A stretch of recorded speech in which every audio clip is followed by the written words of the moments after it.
Nah, nanti masuk lagi ke zikir yang disebut ampusia, ya, melalui aliran nafas, ya, untuk ngatur nafas kita, nyawa kita. Ruh kita itu kan cuma satu, Pak. Ya.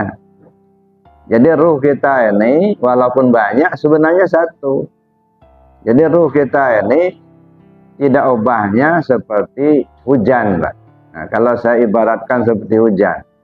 Hujan itu kan enggak beruk sekaligus, enggak. Hujan itu kan ada rintik-rintik 1, rintik 2, 3, 4, kan gitu kan rintik-rintik hujan kan. Ya.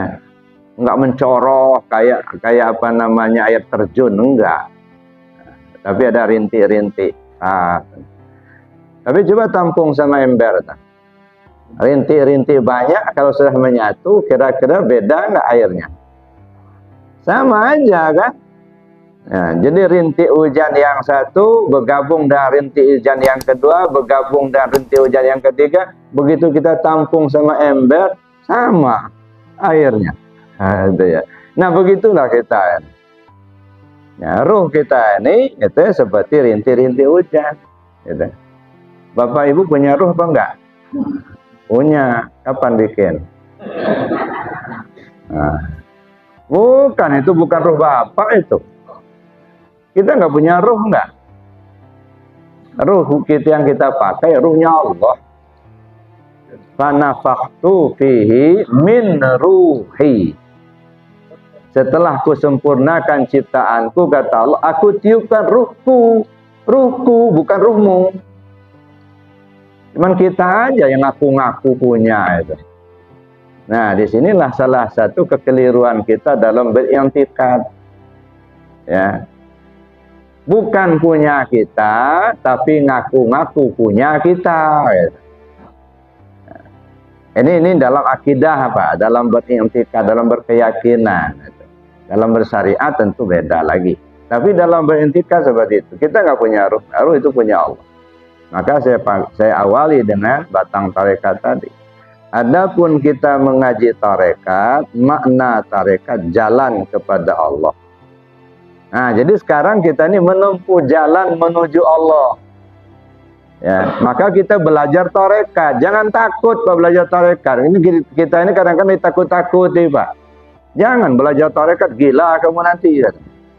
Padahal banyak betul orang gila di pasar nggak pernah belajar tarekat. Ya, alangkah banyaknya orang belajar tarekat nggak pernah gila, enggak.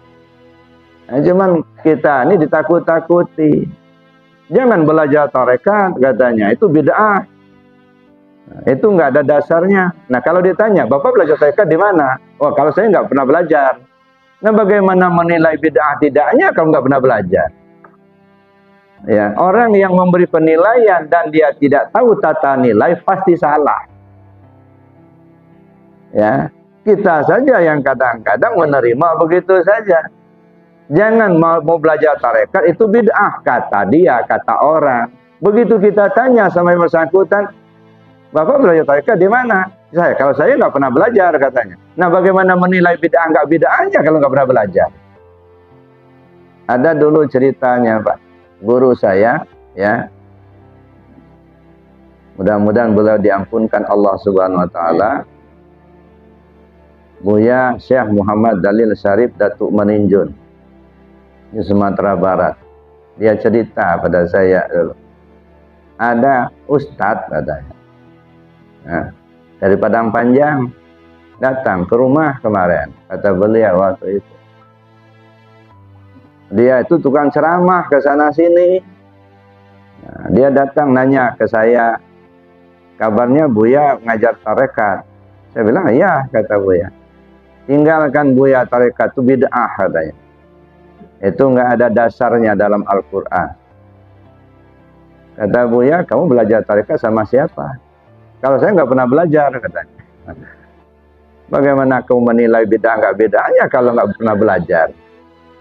Belajar dulu, baru kamu nilai bid'ah apa nggak bid'ah. Saya cuma baca buku aja, Buya. Kalau buku bukan belajar namanya itu membaca pikiran orang.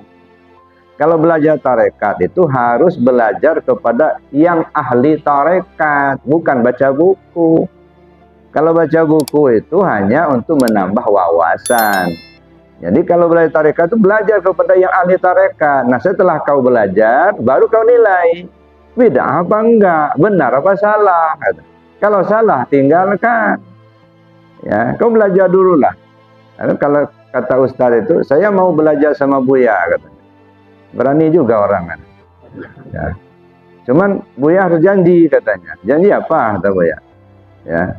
Kalau saya sudah belajar, saya amalkan, saya nilai. Kalau ada salah, Buya harus tinggalkan tarekat itu. Ya, sebaliknya kata Buya. Kalau benar, kamu dakwahkan, kamu ceramahkan tarekat ini. Siap katanya. Ya, talqin zikir. Begitu talqin, amalkan. Belum cukup 3 bulan, Pak, udah keliling Sumatera Barat itu ceramah. Belajar tarekat itu wajib hukumnya. Nah, berbalik 180%. Nah, setelah diamalkan, dia rasakan. Ya, dia belajar tarekat itu wajib katanya. Ya, bagaimana kita dekat sama Allah kalau enggak belajar tarekat? Akhirnya dialah yang menjadi corong Buya itu untuk menyampaikan tarekat orang banyak.